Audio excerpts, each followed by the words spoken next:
Alors, je m'appelle Rémi Lessac et j'ai participé au programme MSc Management Général.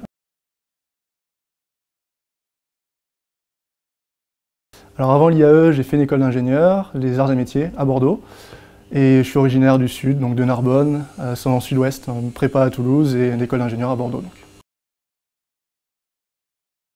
J'ai choisi l'IAE pour plusieurs choses, parce que moi, sortant de mon diplôme d'ingénieur, je souhaitais continuer à donner un axe managérial à ma formation. Et c'est vrai que j'ai vu ce cursus du MSc Management Général qui est quand même bien taillé pour des gens comme moi qui ont fait un cursus d'ingénieur avant. Et il y a bien sûr la composante après de coût de la formation qui est rentrée en compte, parce qu'on est dans une formation de 3e cycle. Et c'est vrai que moi je trouvais ça pas forcément pertinent d'investir de 15 000 à 25 000 euros dans une année. Et donc j'ai choisi l'IAE qui offrait un bon compromis et aussi une solution d'alternance un peu originale avec un format particulier. Donc un format d'alternance qui nous permet de choisir une entreprise, pas forcément sur Aix. Donc voilà, c'est un mix de ces choses-là. J'ai effectué mon alternance justement, donc pas sur Aix, mais à Lyon, chez Areva. Pour la mission d'une part, qui collait bien à ce que je cherchais, et d'autre part pour le domaine dans lequel Areva intervient, qui est celui de l'énergie nucléaire. Et moi, par ma spécialité d'ingénieur, j'étais spécialisé justement dans l'énergie nucléaire. Donc voilà, c'était l'environnement parfait pour concilier les deux aspects de ma formation. Une bonne alternance, je dirais que c'est une alternance dans laquelle on vous responsabilise, on vous donne une certaine autonomie. Notamment là, dans le cas d'un 3e cycle, on a déjà un diplôme derrière nous, on a déjà une formation, un background derrière nous. Et c'est quand même important de chercher à apporter quelque chose à l'entreprise, non seulement mettre en œuvre tout ce qu'on a pu voir à l'IAE ou dans notre formation avant, mais aussi essayer d'apporter vraiment de créer quelque chose, d'apporter une valeur ajoutée à l'entreprise. Et ça se fait de façon relativement autonome, lorsqu'on est responsabilisé, lorsqu'on sent qu'il y a une certaine confiance, qu'on évolue en fait quasiment comme si on était un employé classique dans l'entreprise. Pour moi, j'ai eu la chance que ça soit le cas, ouais, et je pense que c'est ce qui a contribué à faire de mon alternance une réussite, qui est que certains de mes sujets, certaines des missions qui m'ont été confiées, eh bien, le résultat va être utilisé, va être mis en œuvre, le relais va être pris par des gens qui travaillent chez Areva, qui ne sont pas des personnels temporaires comme nous. Et donc ça, c'est vraiment valorisant d'une part pour soi, et puis c'est quand même important de sentir que ce qu'on a fait, ça a un but et ça va être utilisé.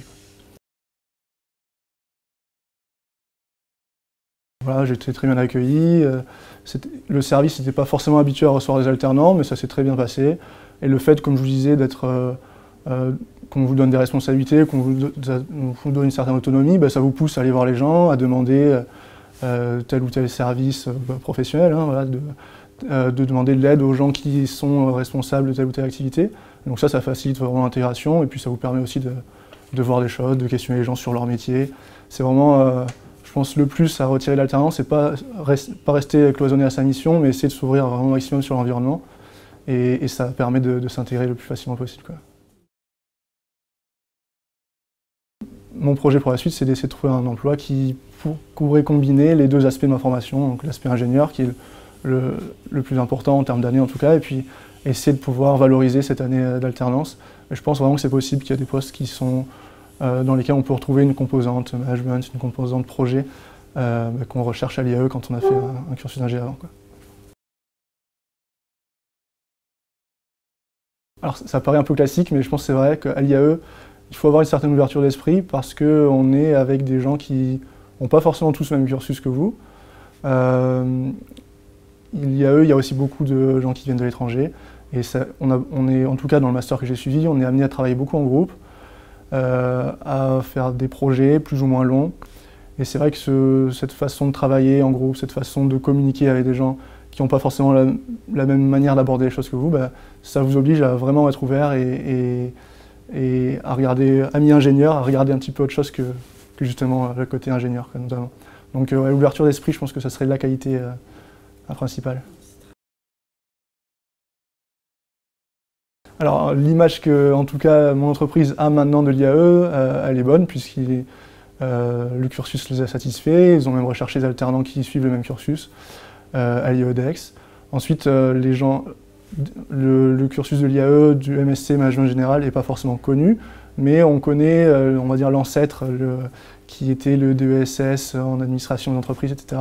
Et il y a des gens, notamment moi, avec un cursus ingénieur comme le mien, qui ont fait ce DESS et qui ont fait ce cursus d'administration d'entreprise ensuite. Donc voilà, je pense que l'image de l'IAE, en tout cas, elle est en train d'imprégner un peu plus le monde des entreprises, mais le cursus en lui-même, il est déjà reconnu, il est déjà connu, quoi. Tout ce qui est base de management de projet, les outils, les notions théoriques clés que j'ai pu réutiliser dans un contexte après réel. C'est vrai que ce sont des bases qu'on apprend en théorie, et puis après, il faut les avoir, ces bases-là, et ensuite les retranscrire dans les projets réels de l'entreprise. C'est ça qui est important, mais on a quand même besoin de ces bases théoriques. Après, toute la partie suivi financier, contrôle gestion, etc., sont vraiment des notions qu'on n'a pas forcément dans notre cursus antérieur et qui vraiment vous aident à appréhender les projets dans leur globalité et à discuter de près ou de loin avec des gens avec des contrôleurs de gestion, avec des comptables, etc. Et ça vous aide vraiment à avoir une meilleure maîtrise de l'environnement global dans lequel on évolue, quoi. Je pense que c'est vraiment une réflexion, notamment dans mon cas, pour ceux qui cherchent un troisième cycle, qui cherchent un complément à leur école d'ingénieur. La réflexion qu'il faut avoir, c'est vraiment pourquoi est-ce qu'on veut faire ce cursus. Est-ce que le but, c'est d'apporter une ligne à son CV, d'apporter un nom à son CV, ce qui n'est pas forcément ce qu'on va chercher à l'IAE, bien que l'IAE soit quand même, on l'a dit, relativement connu des entreprises et qui est connu et reconnu. Mais par contre, ce qui est important à l'IAE, c'est que ça vous apportera vraiment le contenu, ça vous apportera des notions clés, un complément. En tout cas, moi, tout ce que je suis venu chercher, je l'ai trouvé à l'IAE.